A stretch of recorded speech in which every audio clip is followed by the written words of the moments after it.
Mga artistang may mga malalaswang video at naging trending noon, Part 1. Number 1, Loisa Andalio. Noong July 2018, naging laman ng usap-usapan ang actress na si Loisa Andalio, matapos kumalat ang kanyang malaswang video noon, na nilamas-lamas ang kanyang harapan at siya daw ang nasa video, hindi naman nagbigay ng pahayag ang actress ukol sa isyu.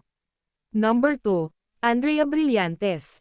2015 nang kumalat ang malaswang video ng kapamilya actress na si Andrea Brillantes noon, na nagsasarili ito, ngunit mariing itinanggi ito ng actress, ayon sa chika, ate daw niya ang nasa video. Sabi naman ng isang source ninakaw daw ang phone ng actress at ina-upload ang video. Number 3, Chito Miranda and Nerinig.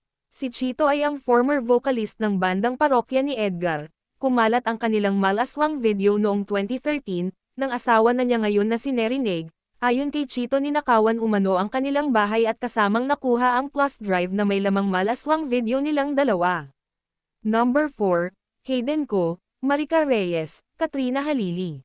Ito ang pinaka-controversial na naging usap-usapan sa social media noon, at umabot pa hanggang Senado ang kanilang viral video nilang tatlo. Buong sambayanan ang tumutok sa isyong ito, lalo na nang sinampahan ng kaso ni Katrina Halili si Hayden Ko, ngunit kalaunan ay ibinasura na lamang ng Senado.